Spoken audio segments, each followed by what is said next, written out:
The other issue is strengthening educational programming access for all.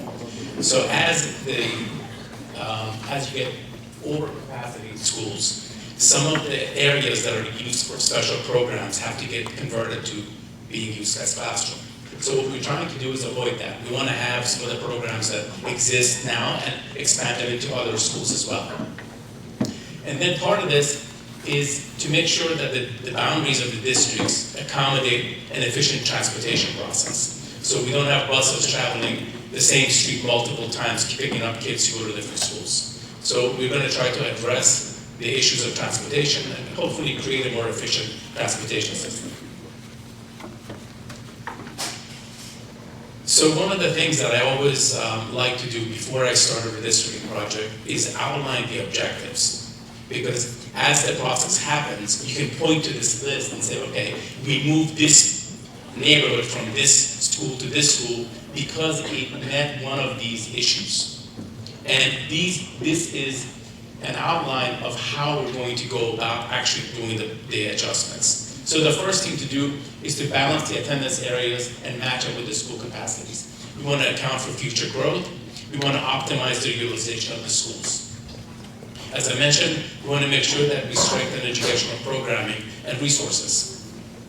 And then, ultimately, we don't want to create a transportation burden. We want to try to alleviate some of the issues that there may be, address walk zones, make sure that kids that are in a walk zone go to the school that is closest to them, and modify transportation policy if we need to. If we need to expand or reduce those walk zones, we can do that. Obviously, as I said, we want to be able to create a transparent and open process. We want to collect your input at every step of the process. So this isn't going to be something where we create a plan and then at the end you guys get to see it. The plan, every scenario that we create is going to be posted online. You guys are going to go to see it, comment on it. Those comments are going to be collected and reviewed. I have had experience where I've drawn plans and then looked at the comments. And somebody said, you know, this neighborhood really shouldn't go this way, it should go that way. And when I looked at it, I was like, yes, this person is correct. This shouldn't have gone the way that we did, and this makes a lot more sense the way that it was suggested. So those suggestions are meaningful, and they're going to be looked at. And lastly, whenever you do redistricting, what you want to do is create the least impact. So if you can achieve your goals by creating the least amount of disruption, that's really the goal here. So we're not going to make adjustments that aren't necessary. So what has been done already? And I guess there's some discussion that there's a plan that has already been made. That has not occurred. The only thing that has been done, because I'm the guy doing it, is the stuff that's up there. I was retained. The data collection was done. So I basically got the location of all the stops, all the bus information. I got the student enrollment, not the actual students, just the points where they are, and the capacity of the schools. I mapped the student locations, then I created neighborhoods. Because whenever you're doing redistricting, you need some unit of geography that is the smallest piece of geography you're willing to move to a different school. So you don't want to split neighborhoods. So to the best of my ability, I tried to figure out what the neighborhoods were. I collected the parcel boundaries from the county, and then I used those to create neighborhoods. Then I shared that with the school, and the school commented on them, said, no, this should be split more, and this area shouldn't be split. So then I made those adjustments. So at this point, all I have are the pieces of geography that will be used to create the districts. The next thing I did is I took the enrollment projections, which were district-wide, and brought those down to those little pieces of geography. So each time I move one from one school to another, or if I change a grade configuration, I can see how that plays out over the next 10 years. So that's how we model these scenarios. And then I wanted to know sort of what can be done at each of the school facilities. Because if we decide to, for example, go K through 5 versus K through 3, and can this school, for example, handle those particular requirements for those students? So that is what has been done so far. So the next set of steps are what's outlined here. We're going to continue to look at the enrollment. I'm going to do a deeper dive into the facilities and the transportation routes. And then we're going to look at creating potential scenarios. And those scenarios are going to evaluate both the boundaries and how the grade configurations can happen. So basically, the way that we do this is we create a catalog of scenarios. And each time we create a scenario, the scenario goes online. And then it'll be a map with boundaries and the school locations and configurations. It'll be in Google Maps. You'll be able to place a dot on the map and put your comment on that dot. So you're going to be able to say if it's a boundary that should come this way or that way, you can tie your comments to the location. We collect those and then we overlay them on our plans to see what adjustments we can do to accommodate what is being recommended from the community. Once all of that is done, we're going to figure out how this can be phased in through the full implementation. And based on that, we're going to make a recommendation to the superintendent and then to the school board. Finally, it will be approved by the school board if they choose to approve it, and then it'll be implemented. So that's basically the process that is going to happen from here on out. And this one basically explains the same thing, except it provides some dates at the bottom of it. So developing scenarios is going to happen in December and January. During the whole time, we're going to have community engagement as we create scenarios. We expect that we're going to have narrowed this down to a plan that can be implemented by the end of February, and then at which point we're going to look for board approval, and then from then on, we're going to try to implement this across the entire system for July 1 for the next school year. So that's basically the timeline of this project. Now, there's going to be a variety of ways for you to provide feedback. As I said, when we make plans, we're going to post them online. And I put my information in there, so if there's any specific questions that you have, you can email me directly. And then there's a redistricting website that has been created, and all the information that we're going to create is going to be there, and you're going to be able to provide comments there, and as well as see what the status of the process is.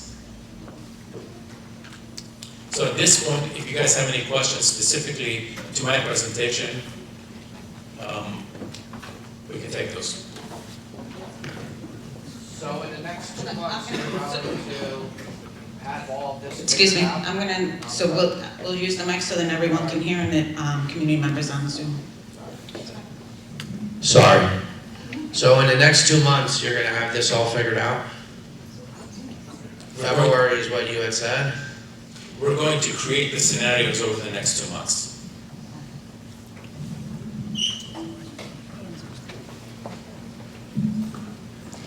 You said that you had created neighborhoods within the school, made adjustments to that when you were talking about your own unit of geography. So what does that mean, the school, and how is input in what you had originally created? So I looked at I took a map from the county that showed all the parcels. Then I overlaid that on a street map.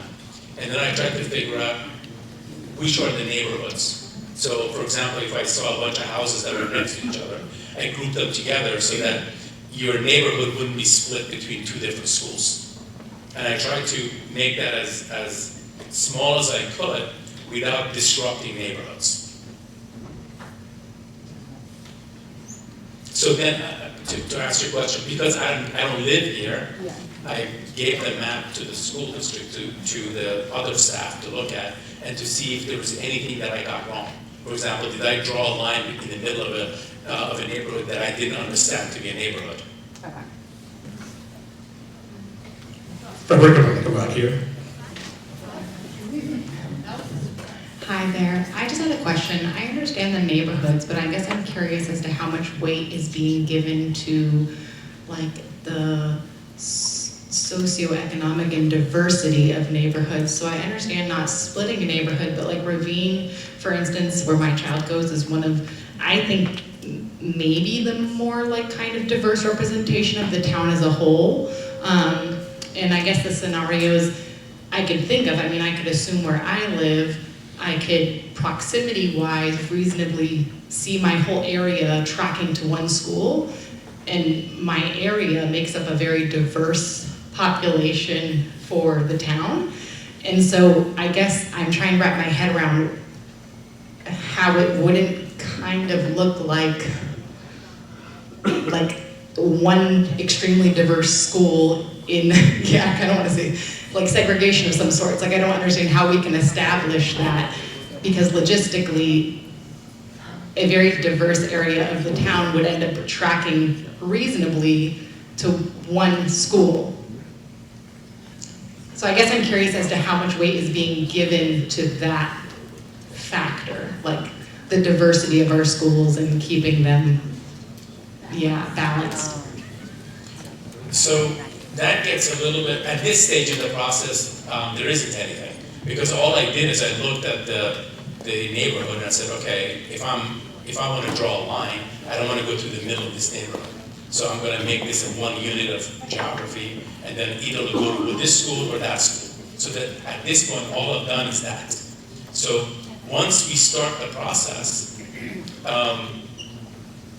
what you said may or may not come into play. Sometimes, I mean, and this is based on past experience, sometimes we have situations where in order to create diversity, you have to bus a bunch of kids from one side of town to the other. Nobody wants that.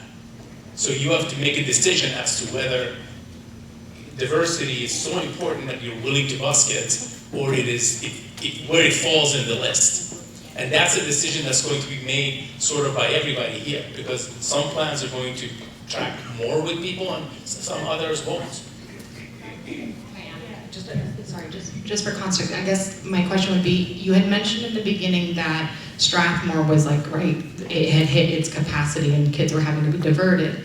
I guess I'd be curious to look at, I'm very supportive of the pre-K program. I think it's a great thing to have. It didn't exist when my kid was small. I would have loved it.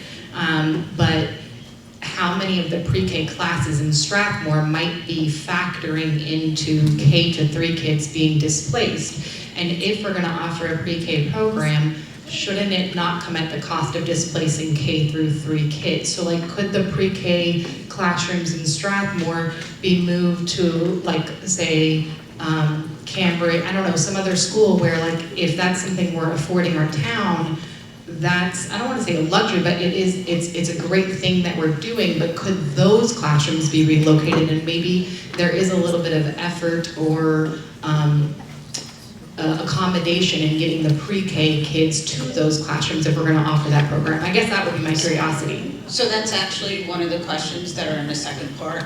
So if we can hold off on specific pre-K questions in terms of the expansion and funds, that's all included in the second part. So if there are questions specifically for Fred, that would be great. Sorry, I'm too close to the speaker. I want to build on what she said earlier and ask if there's going to be any socioeconomic impact studies or analysis done. I'm a teacher, and when they make up each classroom, they take into consideration all these different factors. So if we're placing kids in school buildings, shouldn't we be considering the same factors? You know? At this point, all I can say is that my job is to create the scenarios. So I'll create the scenarios and I'll tell you what's going to happen if you choose this scenario. And how it gets decided on, there's people more than myself that are going to be involved. The school's going to be involved, the community is going to be involved, and those decisions are going to have to be made jointly, not just me sitting there saying that this school should get this percent minority and this school shouldn't. So I'm going to add to that because we're so early on in this part in terms of we haven't created the scenarios. So what I can envision and the team can envision, once the scenarios are up, you're commenting and it's fluid, we're getting the community input and our input, that we probably, I would imagine that through our data and our enrollment, once those clusters are made, then we could possibly generate maybe a report on which families reside there currently, and then I would be able to possibly then pull the data from there, okay, I now have all the other background. The information that was shared with Fred in terms of enrollment does not include those specific demographics, but we have it. So we would kind of go back to those scenarios, okay, scenario one we could say it's totally shifting, right, demographics, because we love the diversity in all of the buildings, and I really do appreciate that you brought that up. Thank you. I actually have a two-part question over here. When was your firm retained? I'm sorry? When was your firm retained? I don't have the date. I was retained originally to do the enrollment. A month is fine. Do you have a month and a year? Does anyone in the room know when his firm was retained? It was sometime last year where I was originally retained. And then this was an addition to that because I did the enrollment projections. Okay, and then you started gathering data for this project when? I started gathering data for this project in 2024. Okay. Is there going to be enough time realistically between the end of January when you propose the scenarios to go through what I imagine are going to be hundreds of comments and look through each of them, right? What's the methodology? How do you go through all that user feedback and add it to a realistic plan generation in under a month? So what happens is when you place comments, you get a map, and then you decide to put a dot in the middle of the map wherever you like your comment to be associated with. And then the first thing that you get to say in your comment is, I like this plan, I am just providing comment, or I am disliking this plan. And then you provide your whatever your specific comments are. When I open up my scenario on my computer, I will see all of the dots. So I'm going to be looking at aggregations of dots, where they're green, where they're yellow, where they're red, and then I'm going to go through them like that. And they're tied to each of the scenarios. And I also look at aggregates of them. So we do this all the time. This is not, we had 40-some thousand comments. Utah just did redistricting based on a court requirement. We had 40,000 comments. So we have to go through all that, summarize it, and actually generate reports that the legislature could look at. So this isn't going to be necessarily difficult with 4,000. Do we have access to the reports you generate? I can't answer that because that has to do with school policy. And I don't know whether comments that are given to the school are open for open records requests.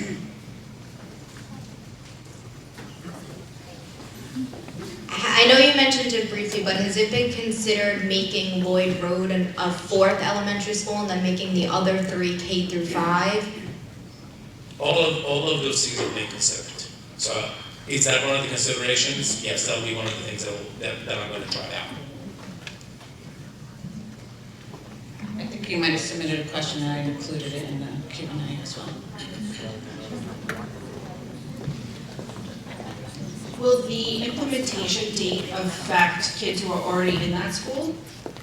Or will it only affect kids who are starting in a school if it gets redistricted? Like if my son's already in school, will he be able to finish out? So We haven't made any determinations until after the scenarios are put together. Then we would determine how many kids may be impacted, and that'll determine really the timeline. So that's why we have to run the scenarios first to adjust that. Okay.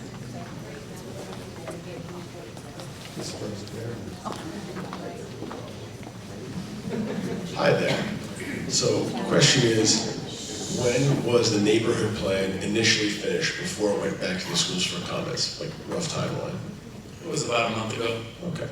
And then, do you remember who in the school you sent it to? Was the Board of Education part of the recipients of that initial No, it was meeting not. for feedback? No. Okay, thank you very much. Hi. You seem fairly confident that you're going to have this implemented in time, but it also seems like this is very preliminary from what we're being told. So whatever recommendation is being made, we're saying from March to July, we're feeling very confident that this is going to be implemented by that time.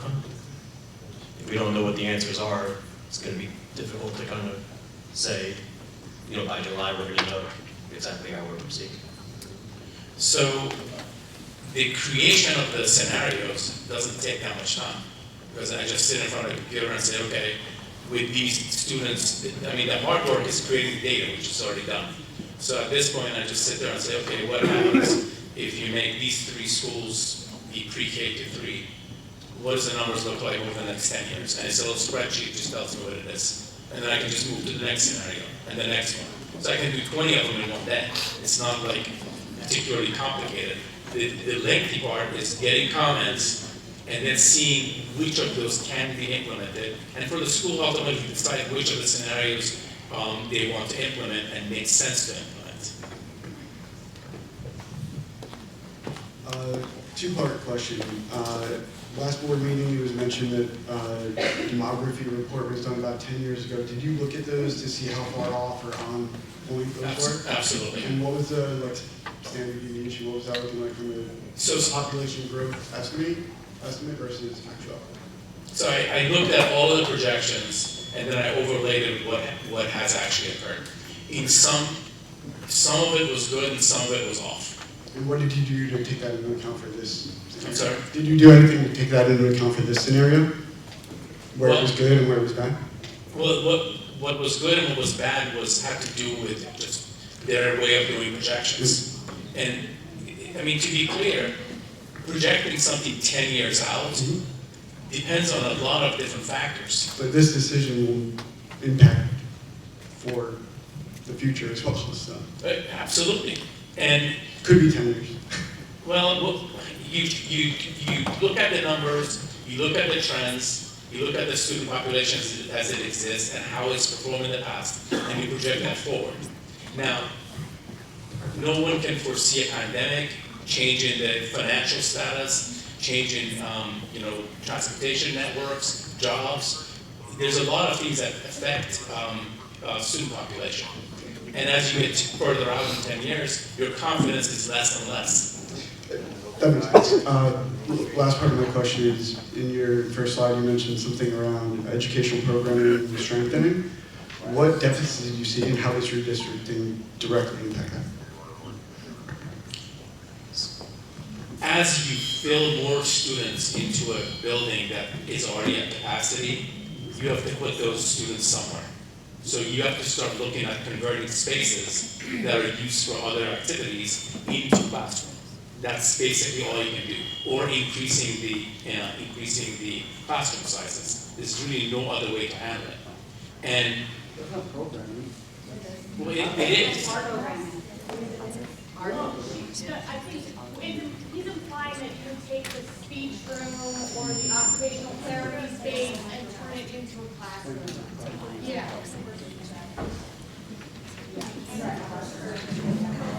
Thank you. I did hear one young lady over here to my left indicating an area that she lives that there's equality in the community. Now, if you were to go into a community such as Cliffwood in some parts of Matawan, it's heavily African American. And so I did hear you say that we don't want, I believe this is what I heard you just say, we don't want to achieve equality by busing students all around. However, we don't want to wind up with a situation where there's segregation in our township. I think we have an equitable plan in our township right now. There's a good balance, there's a good mix. And I would not like to see us revert back to some of the plans that were suggested to be implemented in this township 40 and 50 years ago, where we had similar meetings. So I would like very much for you, as you're making your ultimate decisions, that you would keep in mind balancing us racially so that all of our kids will know one another. Amen. To answer that, the last thing I want to do is end up in court.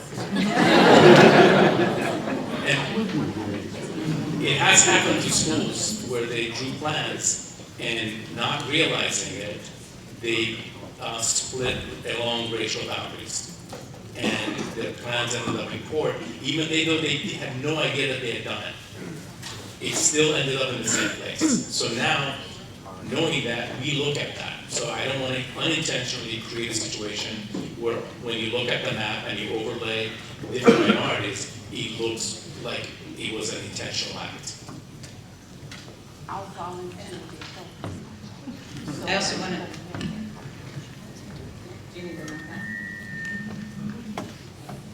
I just wanted to add to Fred's comment that it's also not just the races, but it is also special population subgroups that the administrative team looks like at as well. So it's ESL, it's our special ed programming as well. 12 years ago, the majority of our special ed programming was in one building. If that created, we didn't define it as segregation, but it limited kids being able to engage with their non-disabled peers, and it also limited mainstreaming opportunities and inclusion for those students as well. So we kind of, 12 years later, they're housed, every program is essentially housed in every single elementary building. So I appreciate that. Thank you for saying that. I actually was going to piggyback off of what she said and you said. My question was, how does this affect special education kids and their programs, related services, resources, and support for them? And will they open up more space for more classrooms in each school if they decide to redistrict for special ed classes? Just looking at some comments online and things like that, not from you, but just from parents, a lot of people have made comments about, oh, just move all those kids elsewhere and put them in one place. And me as a special ed mother can say that that's not the right thing to do. So that's what I want to know, because we're supposed to be about inclusion and not segregation. The goal is to get all these children out of the least restricted environment and not segregated. So if you can think about that when you're making your plans or sharing them with the school district. Thank you. We actually have slides in terms of all those questions regarding instructional programming in the next PowerPoint. Any other questions for Fred in regards to the process? We'll take two more questions and then we'll start to move on in terms of. You gave an example before saying that one of the schools had, I guess, an extra 20 kids that they had to turn away. What does the data show? Like, what is the percentage of overpopulation that we're going to see here? It's going to continue to increase. So Because like our 20 capacity. kids, you could maybe figure out what to do with, but like how much overpopulation are we talking in the schools, like in terms of data? Because I don't feel like we're getting actual like data points yet. So the enrollment projection study is actually on the website. Okay. So I don't remember the numbers off the top of my head, but it showed that it was going to continue on. And the study was done in 2024 when we estimated that this was going to happen. And now it's 2025 and it has happened. And it's going to continue because this area, unlike some of the adjacent areas, the population is increasing. Yeah, we're building 2 high-rises on Main Street in Mattawa and 1,000 units at the Glassworks. So what are we gonna do when those kids, those families come on board?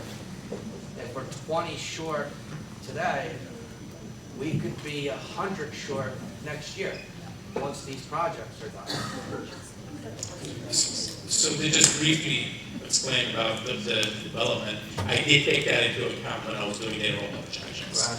So we do have those numbers in the process. Now, it wasn't just Glassworks, it was a number of other ones. So every development that was either planned or under construction is in the report, and we use those projected numbers. Now, development happens, they get permits, they build the houses, and people move in. We're not talking about houses, we're talking about, high-rises. Sir, can we just continue with the question? Thank you. Hi, so I know that there's a lot of questions about the timeline. I guess one of the questions I have would be, are there any considerations for a multi-year timeline for this transition, or is this a one and done, or is that in part of your plans? So depending on the scenarios and what those look like, then we would determine if it's over time. So if you can do something, a fraction of it in 26, 27, where it's minimal disruption, and then continue to phase it in, that could potentially be an option, but we don't know until the scenarios are created. That's a two-part question. All right, thank you. I guess this is kind of more for you guys and not so much for you. I don't think that you would look at these intricate details as opposed to just the numbers and the locations. But considering the current 4th grade class is really important to me. My son was in 3rd at Ravine, 4th at Lloyd. I don't know for 5th, and then MAMS for 6th. So that's several transitions, but I know that wouldn't spike a dot on your maps necessarily, but it's something near and dear to my heart. Thank you, and that's in there. So, Fred is saying dots, and I hope no one is, everyone understands that they're not dots to us, they're not dots to the members of the Board of Education. They're our kids too, so you send them to us. We care about your kids, we love them, the teachers love them, so it's not anything that they're just dots. I wish there was another way of saying it, but that's why he's the consultant and I'm the educator, right? But they're not dots to us, so I just want to share that. They're only dots to me because I don't want to know the names. Because then everybody's going to get upset that I have all their information. So we're going to get started with the second part, and Fred will still be here so that he can answer questions. He'll interject in terms of answering some of the questions that we have here. First of all, I want to thank everyone who submitted the questions again. We appreciate them, and although I may have not been able to respond to every single question, we used those questions. What we did tonight is that they are questions exactly as they were submitted, because I did not want to put questions up here and then try and figure out, did that person really mean that, or did they mean this? So they're as is, so you'll see them in quotes.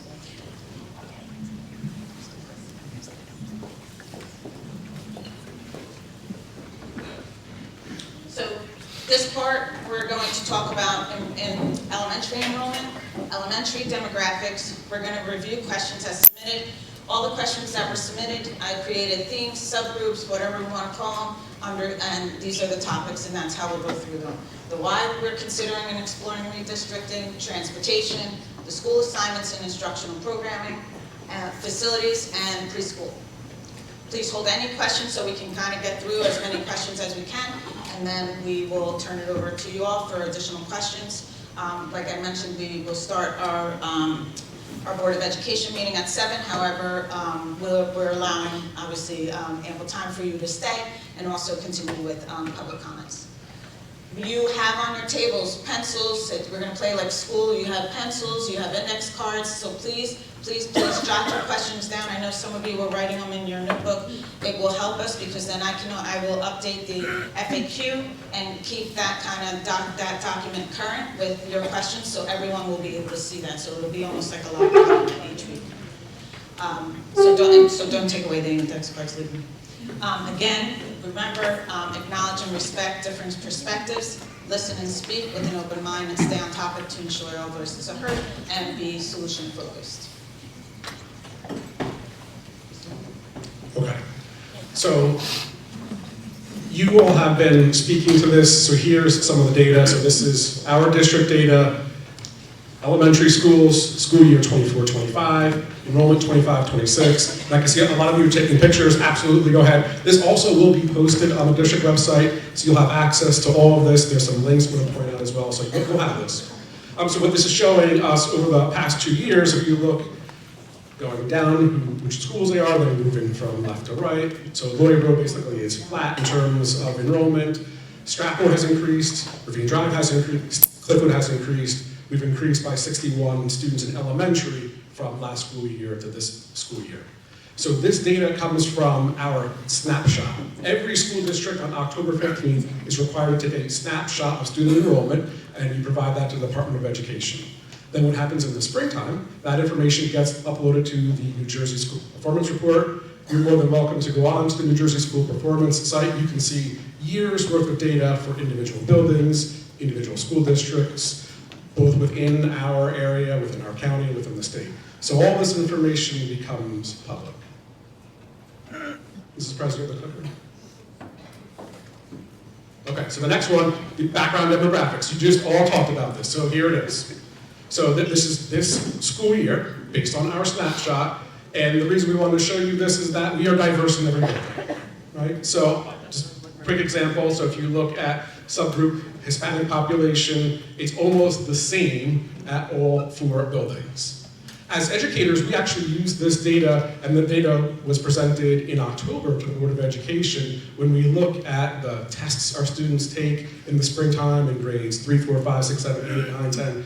So we can look at subgroup data when we receive test results back. So we can use this group to better instruct students. But here you can take a look just to see we are diverse in every building. Again, last one on background demographics. This one is on economically disadvantaged students or students who become eligible for free and reduced lunch. So this is 2 years worth of data, and if you want to see historical data, the link is at the bottom. You can see years past. So for the elementary schools, Cliffwood actually has had a drop in the term of number of percentage of students eligible. However, Lloyd Road has increased, Ravine Drive has increased, and Strathmore has remained flat. So this is showing you then a different form of diversity. We're just as diverse when it comes to economically disadvantaged students, and different pockets of our community are growing in that category. Okay, so this is important background information for all to be aware of, and it helps part of the decision-making process.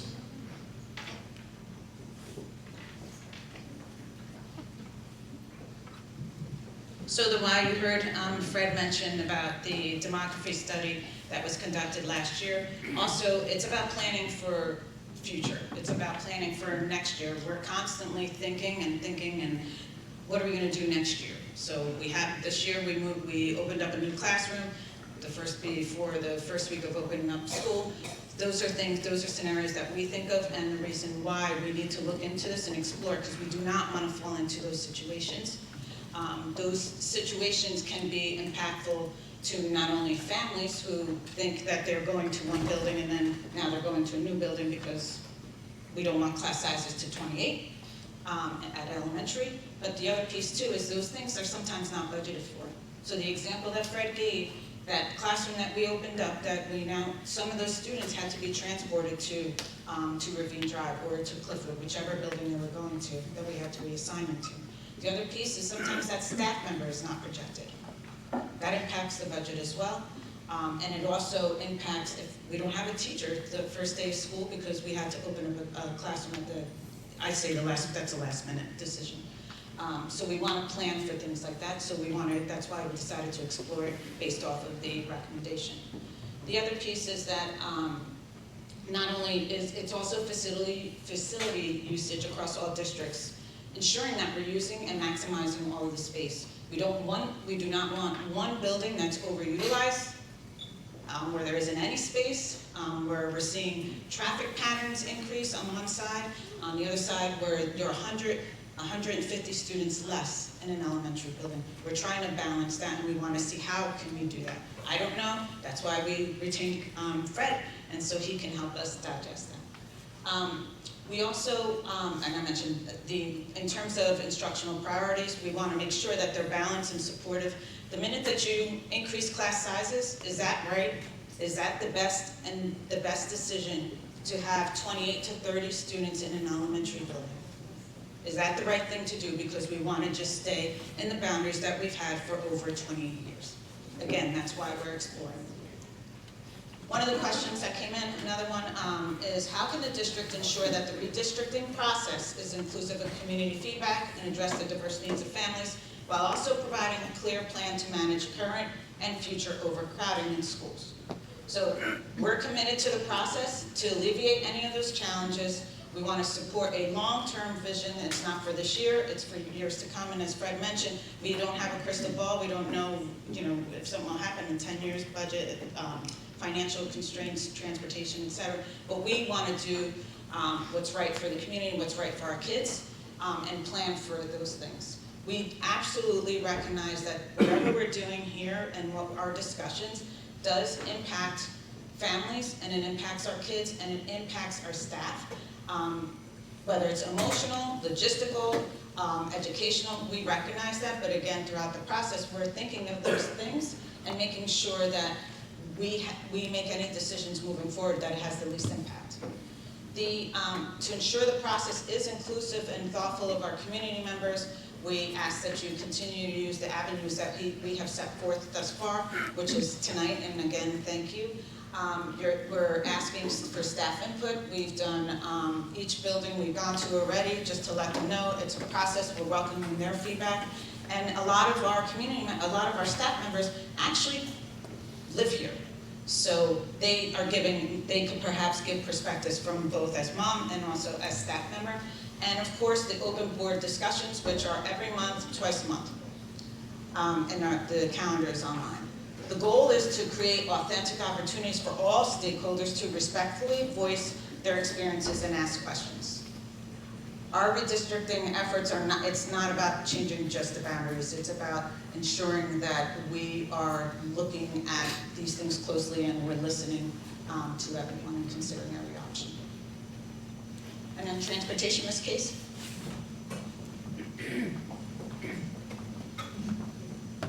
Good evening. So transportation is always a hot topic. So one of the questions was if we return to a K-5 setting, would that alleviate bus concerns and congestion during drop-off and pickups?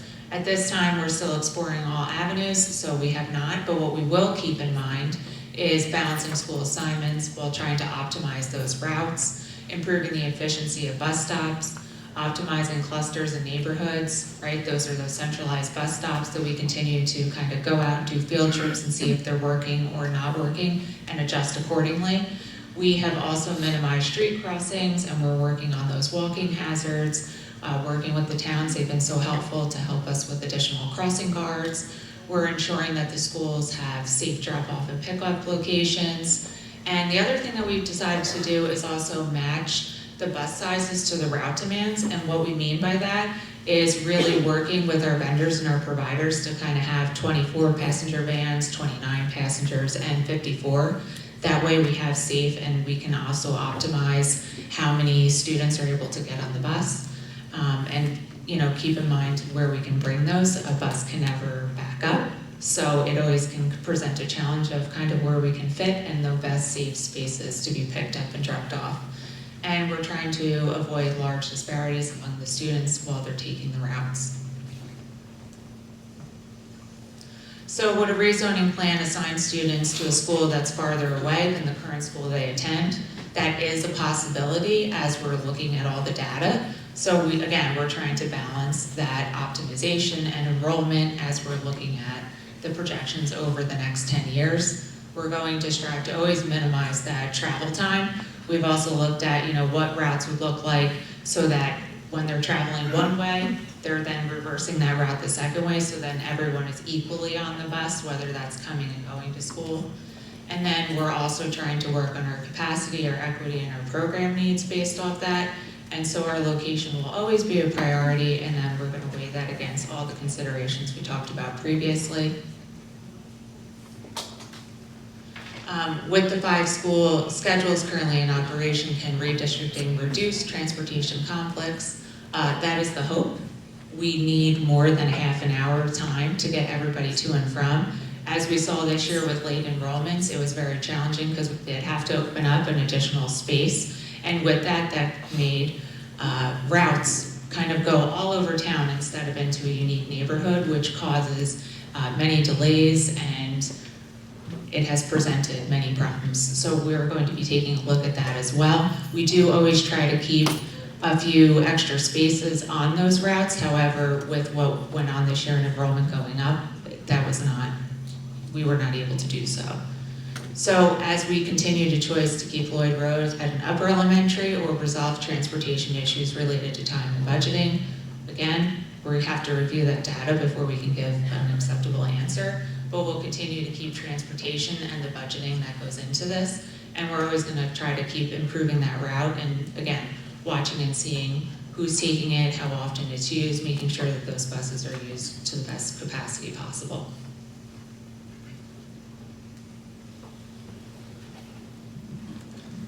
So the next set of questions that you have submitted falls under the category of school assignments and instructional programs and support. So we'll get right into the questions. First question that you submitted: how will the district address the emotional and social impact on students, particularly those with special needs who may be reassigned to new schools? So we understand.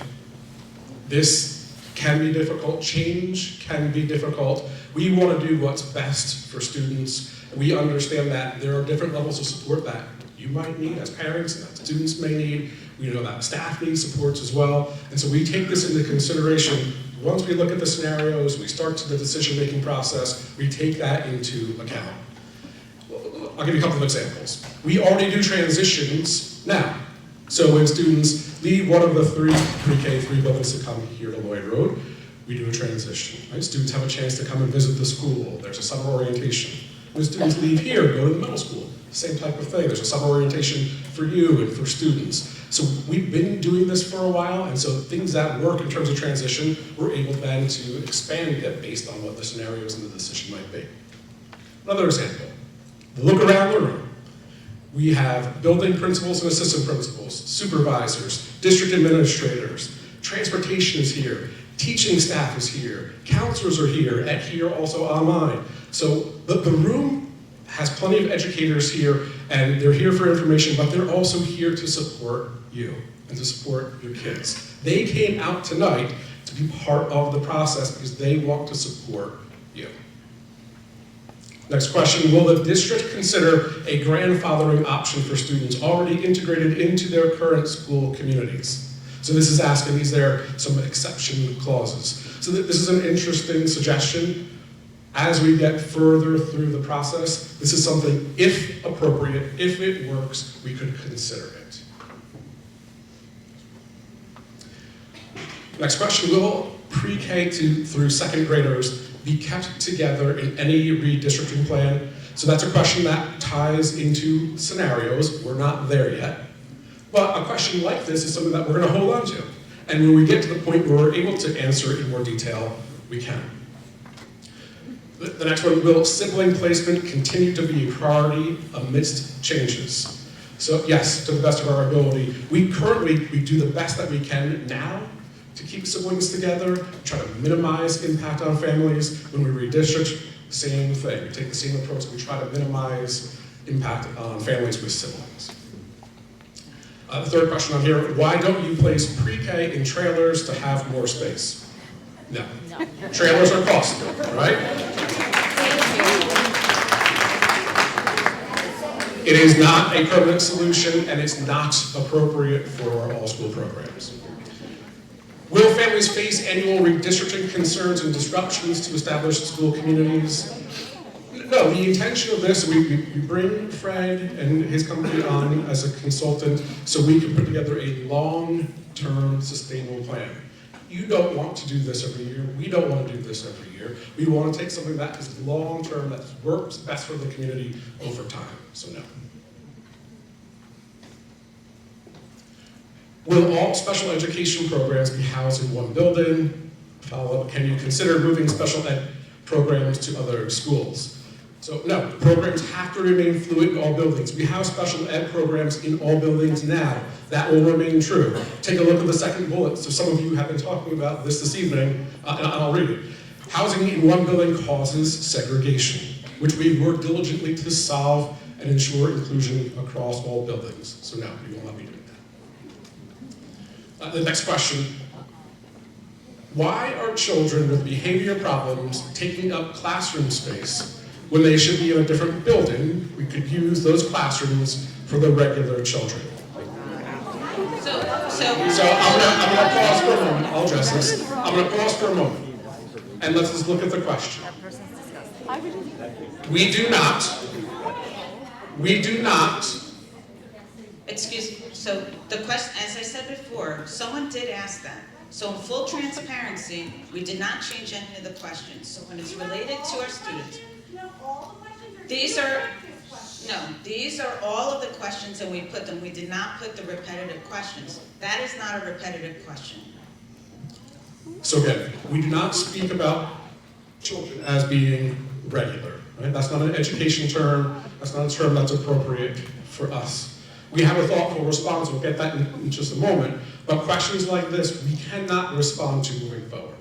Okay? So we want you to understand, leave here educated about the process, but also educated, unless you're talking about coffee or gasoline, we do not speak about children as regular.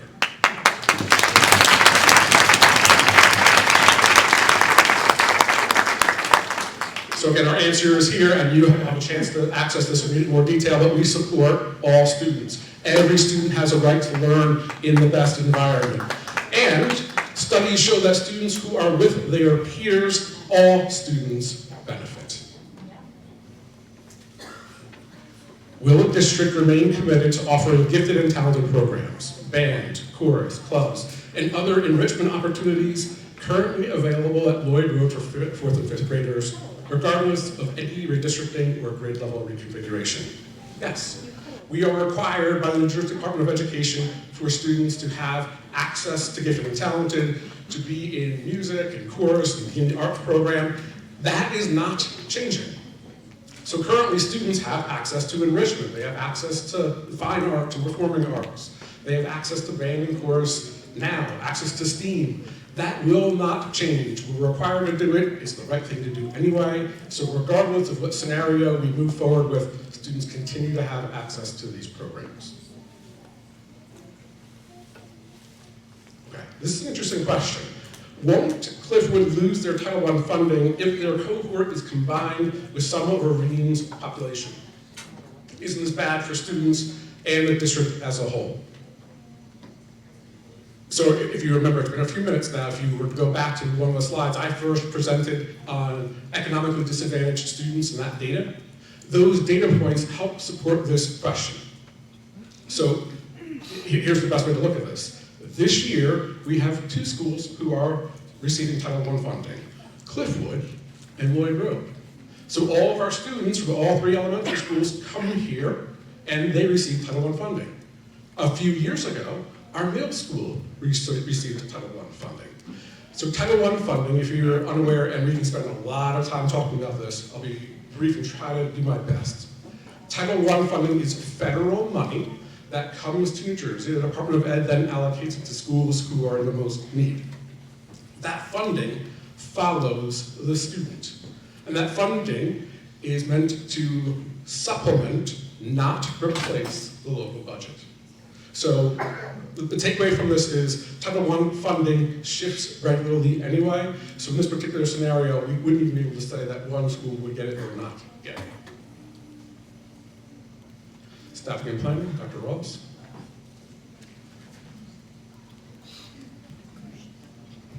Thank you, Mr. Lehman.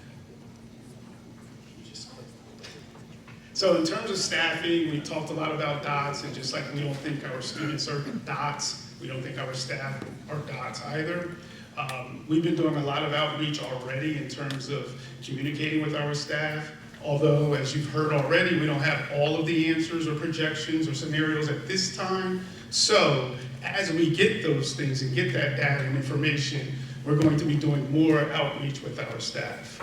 It's an inclusive approach to what we're doing, just like we're doing here tonight. We're going to do similar with our staff. We will keep on timelines as we normally would do. It's going to be a lot more sprinting, obviously. Especially if we're going 26, 27. So we will pick up some pacing when it comes to this, but we will make sure that we're doing it with a humanistic touch. And we'll look at our staff. Our staff's very highly qualified, diverse in terms of their certification, experience, and expertise. Then we're going to provide professional development for them, because it may be shifts in some ways in terms of content that they're teaching or grade levels and age appropriateness. In terms of planning, what role does the superintendent play in the redistricting process, and how much influence does the position have on the final decision? Like many things, when it comes to education, school districts, there are no silo decisions made by a superintendent of schools. The way that school districts are set up is that it's collaborative. There's no unilateral decision that's made by the superintendent. It obviously goes through team, meaning cabinet, administrators. We talked about teacher input. And then we have a Board of Education that serves as a regulatory piece process. No one moved to Manawan and pays Manawan taxes to send their child to Cliffwood schools. Parents choose their town and neighborhood based on the school they want their children to attend. We are a regional school district. which means that children can be placed in different schools in the region. To continue on, when will specific zoning details be made available to families? And I know you've heard a lot of this tonight, but as we continue on, you will begin to get more information based on next steps. Will families have opportunities to provide input before the finalization of redistricting plans? As it has been said, and it's written here, yes, you will be able to have input in different forms and fashions. When will parents know what the final redistricting decision is and where our children will be attending school next year? Families will be notified well ahead of the start of the school year. I just talked about process in terms of staffing, because we want our staff to know that as well, because it's important to how they approach the next school year. We expect to finalize a plan to communicate assignments in the spring, giving families ample time to prepare for their transition. I have a Lloyd Road child. Is Ravine Drive going to be a pre-K-5 school? If so, does this mean my child will be going back to Ravine for 5th grade? Again, and it's a good question. I've been there as a parent, so I definitely understand that part. But we really don't have all of that information right now. But as the superintendent did share, we're going to be very responsive and look at every case as close as possible. And those situations will be considered. My child will be in 4th grade for the 26-27 school year. If redistricting is done for the 27-28 school year, he will potentially attend 3 buildings in 3 years, going from Ravine to Lloyd to Cliffwood. I feel strongly this would be destabilizing for my child as well as the rest of his cohort. Is there special consideration being given to these students? Again, not to sound redundant, but that's another good case that speaks to, you know, a child moving, a student moving to 3 different schools. And we are going to consider those scenarios. We can't promise that every decision that's made is going to be the right decision for a particular family, but we are going to look at all of those things and consider all of those things.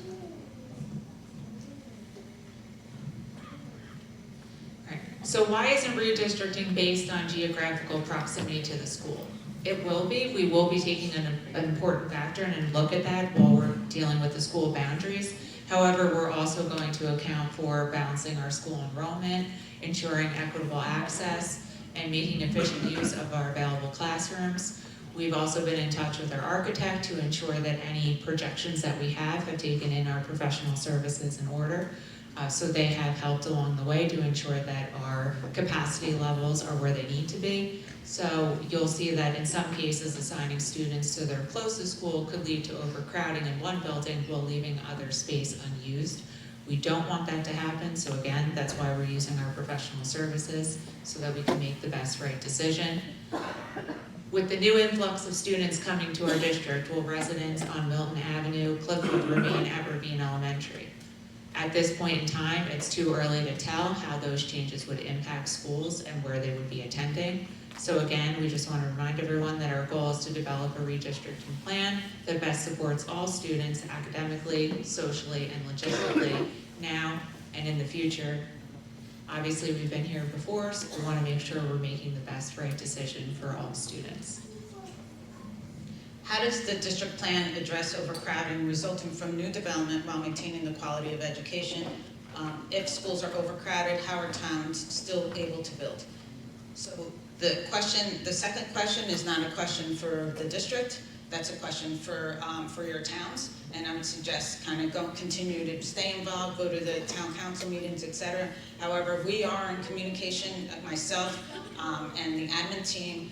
We meet with their admin team, so like their town manager. I meet monthly with the chiefs of both towns as well. So it is a collaborative discussion. Any overcrowding is really due to multiple factors. It is not just, it's not one answer. It's not the redevelopment. It's not the new developments. It's the resale. It's the turnover of the sales of home, like Fred mentioned.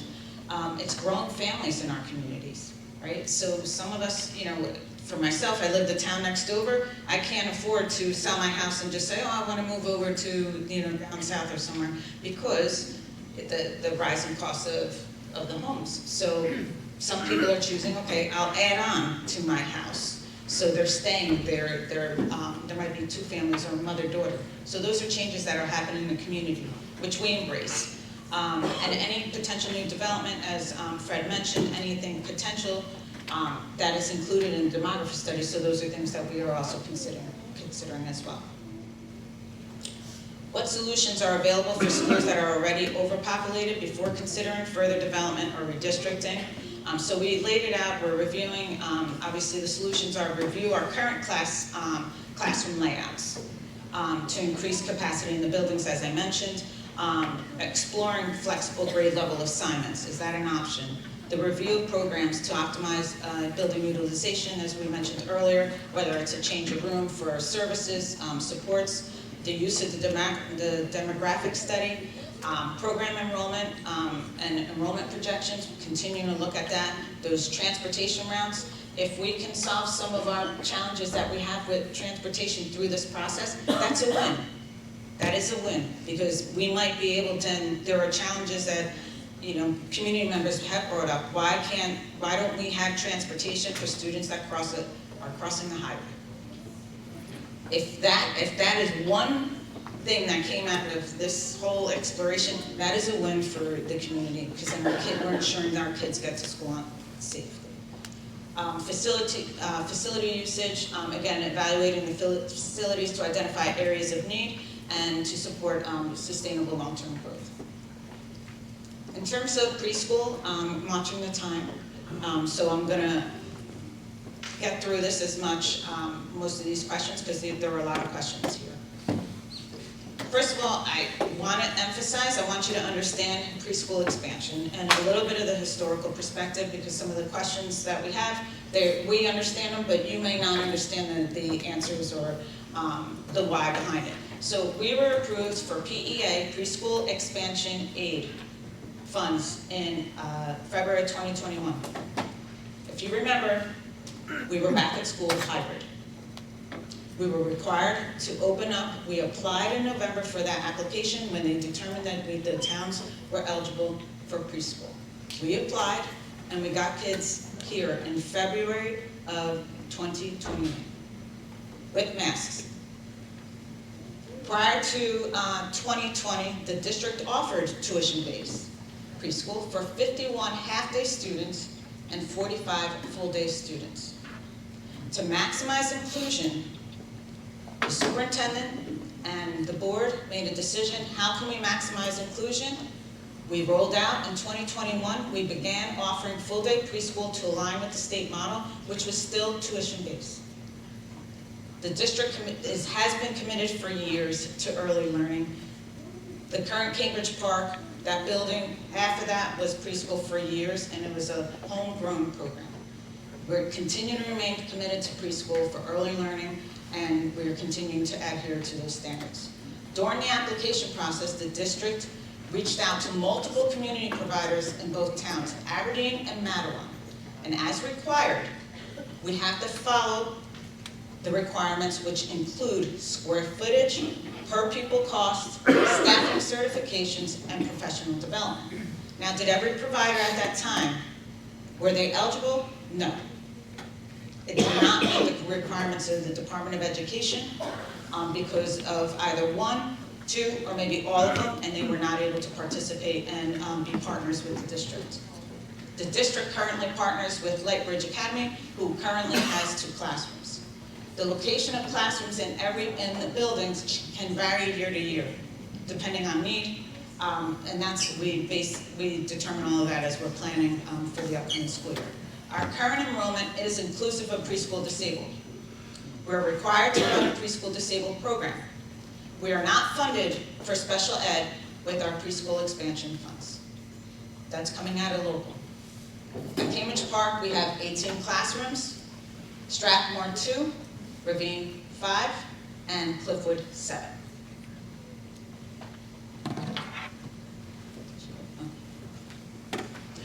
Is the pre-K program a lottery, and how does it impact current overcrowding in other grades? We follow all the state eligibility, as I mentioned, and lottery is part of the process. Pre-K enrollment does not contribute to overcrowding. All of our buildings are currently operating within their capacity. Currently operating in their capacity. We are committed to monitoring enrollment trends at every grade level to ensure all learners are supported.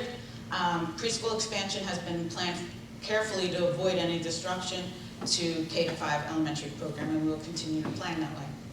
If pre-K enrollment were limited through a lottery based on available space, would that prevent rezoning or grade restructuring for school-age students? Would this create approximately 4 vacant classrooms per elementary school?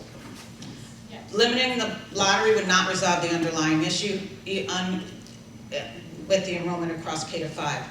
The classroom usage is determined based on multiple factors, including specialized programming, enrollment projections, and instructional needs. Even if pre-K were reduced, that wouldn't necessarily mean that we have enough space to eliminate rezoning or restructuring or looking at those things, whether it's for next year or for years to come. Lindsay?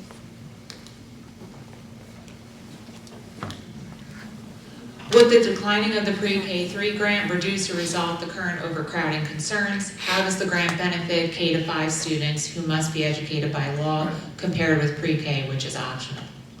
So declining PEA would not resolve our concerning expiration because we do have the space for building enrollment and usage. We are accepting this money, and it's aided us with transportation, and it's helped us with program needs. It's highly qualified pre-K, supports our early literacy, school readiness, and long-term outcomes for all students.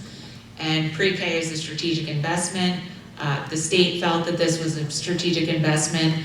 They felt like while pre-K we had to always have for our special ed, they wanted to advance that to have general ed students so that they could put money towards it so that in future planning years, they would feel like they would see a savings because they would have all kids start on the same platform.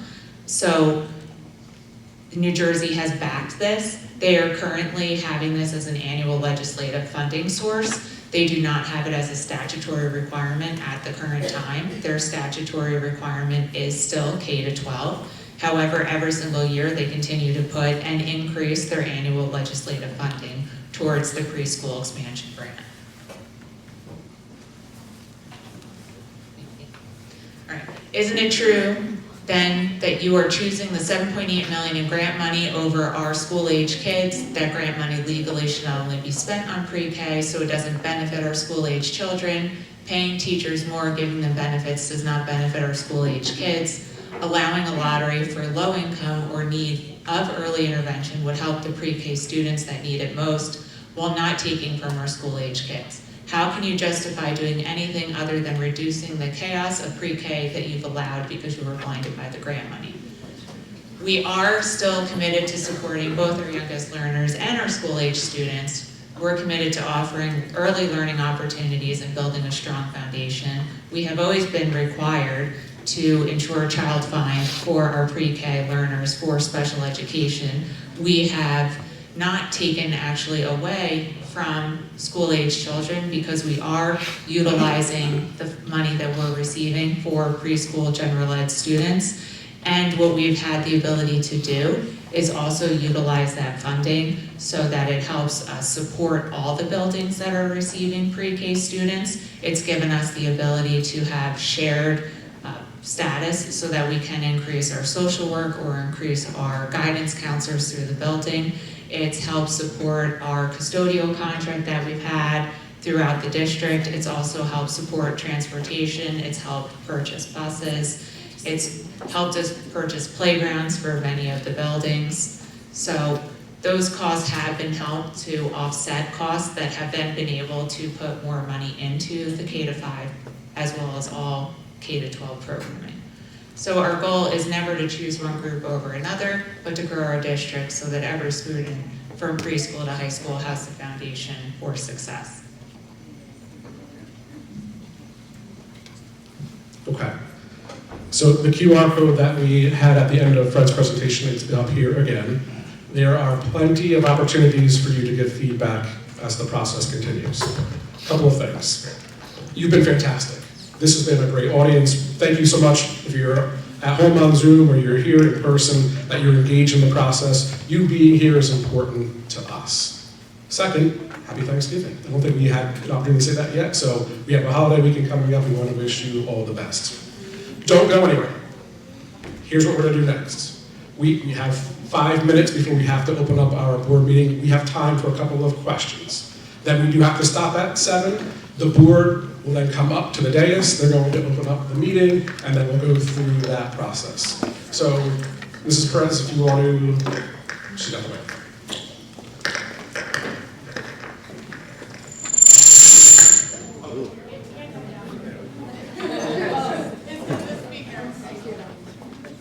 Hi, thanks for that. I was wondering if you could, within as much as you could, give a little bit of detail. How would it be better aside from just the classroom sizes, 28 to 30 students, and buses so far? It's all big picture stuff, but how does the day-to-day get better in elementary school, for example?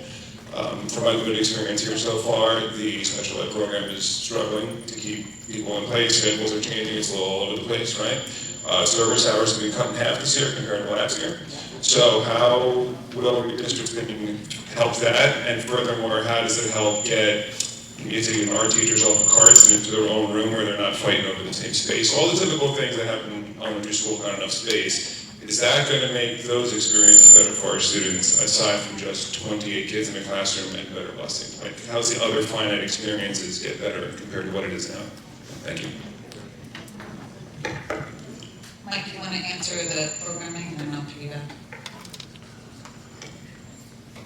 Yes. So similar to the question that was posted and I had covered about gifted and talented, enrichment, music, chorus, visual arts, performing arts. So those are required programs and courses that we offer, and we continue to do so.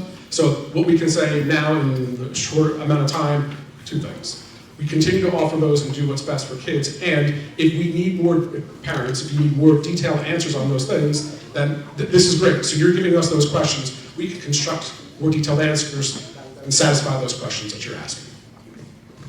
In terms of the carts, it is too early to answer that in terms of what the layout would look like.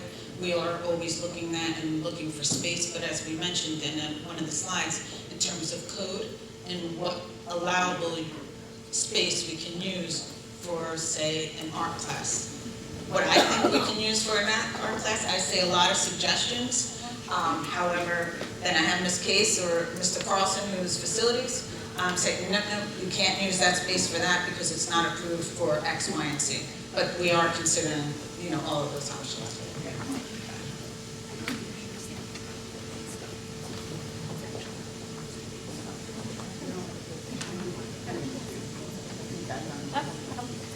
Alright, so. Is there a button? Yeah, it's on there. Hello? Alright.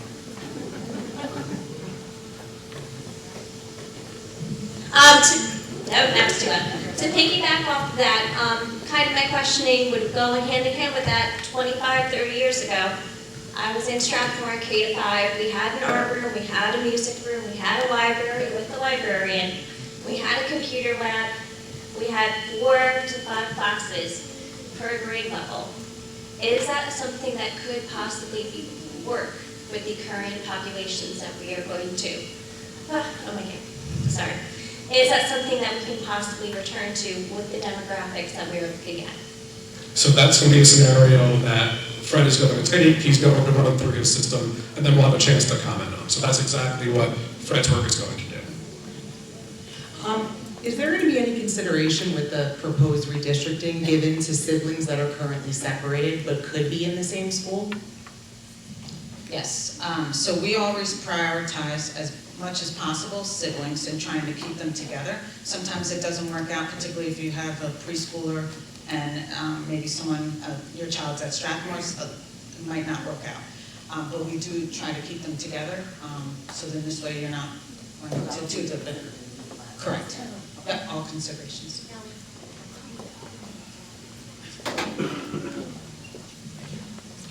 We've heard the answer to a lot of these questions have been, we're considering every possible scenario. I just want to clarify the timeline and the process. So are we going to be presented sometime in January with here's scenario A, B, and C, and we're collecting comments on them to determine which way we're going? Or is it going to be, here's one scenario, we'll collect all the comments, maybe we'll publish another one based off of the feedback? Or is it just we're taking your comments and we're going to make our final decision based on that?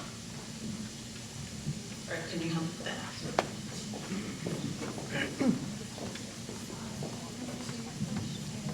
Typically, I like to do one scenario and then get comments and then try to improve that scenario and work that through to the end. But given the fact that we're looking at both grade configuration and boundaries, it may turn out that we do multiple scenarios and then we have to try to figure out which one the community supports and what the impacts are going to be. Can I just add on to that, the timeline between comment period and then the next revision? Because it seems like it's a pretty tight timeline to go from February to decision at the end of March, or the beginning of March. I mean, usually we want to give at least 2 to 3 weeks worth of time for comments. So first published scenarios, we expect when exactly? Sometime in December. I mean, I got to get back to the office after this and start to actually draw them up. One more question.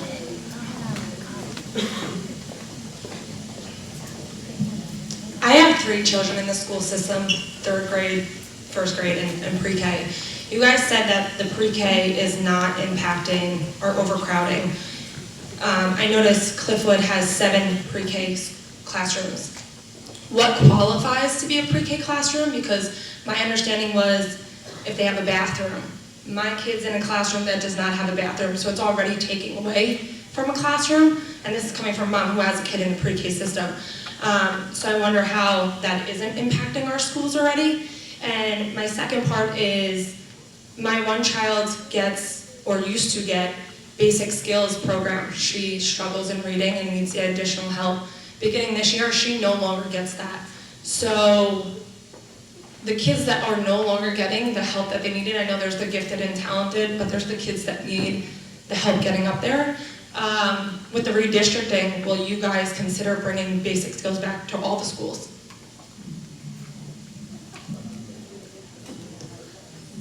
So I'll start with the intervention piece, and then Mrs. Press can talk more about pre-K classrooms. So we had made a decision 2 years ago for a majority of our schools, and then this past year for one school, that we moved away from the interventionist teacher model. So there are still interventions available to students. It's just how do we go about delivering those interventions? And again, we can give more information on this. We use a tier model.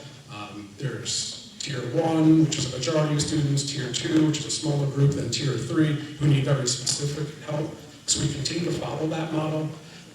I know you're looking for a specific answer, and I'm sure it's very frustrating that we're not giving specific, definitive answers, but we have to go through the process. Mrs. Perez, you want to talk about the preschool classroom piece? Just really quick, I understand that, but she got pulled out of the classroom and no longer gets that, and Clifford does not have any teachers that are, thank goodness she has an excellent teacher who's done that in the past, so she is helping her in her regular classroom, but she is not getting the services she got last year.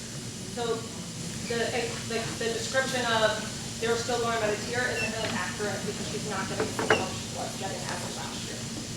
So I would welcome you to reach out to the principal, and if you've done that already, then also reach out to Mr. Lehman, because that's another discussion, but we definitely want to hear your concerns.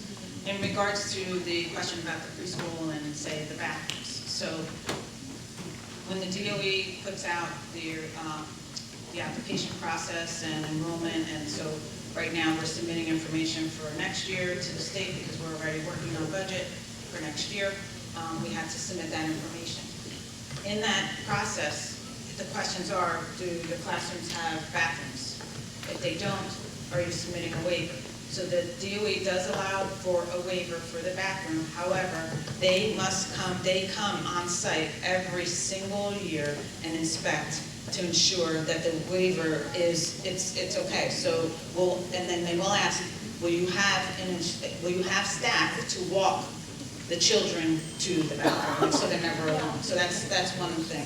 But the first priority, in terms of layers, the first priority is to have them in classrooms with bathrooms. The second piece is that if they do walk around, when she's walking around, this is the county, when she's walking around, and Ms. Case can attest to the process, but when she's walking around, if she sees a classroom and she says, you didn't show me that classroom is most appropriate for this space. So whether it's preschool, kindergarten, the arts, or whatever, if she sees a classroom, then she says, why didn't you consider that classroom? And sometimes it makes sense to us why we didn't consider it, and I would say, like, that's a larger space. I want to use it for the arts. I want to use it for here. No, you have the space. It's available. You have to consider using that for whatever we put in the waiver for. We have to move on to board meeting. But the other piece is that preschool, again, I want to emphasize that the preschool that's not necessarily impacting what we're talking about, because the kids already reside here. They are here. Whether you agree or not, the kids are here. You are only eligible for a preschool expansion fund for that aid when we applied, is because they looked at our numbers. They have a calculation, and they come up with the calculation on how many students you have that you can offer free preschool. When they do that calculation, they come up with a number. It could be 600, it could be 700. We are required to try and achieve 90% of that number.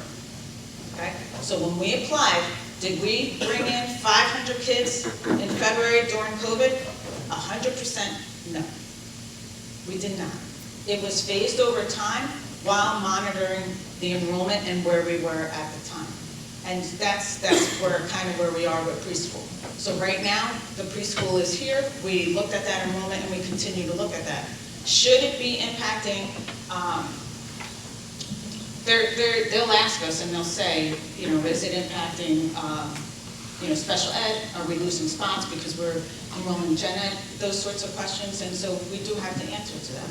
But that is where we are, and that was essentially historically and where we are now with preschool expansion. And I'm going to turn it, if the board members can come up, we're going to move to the Board of Education. Thank you.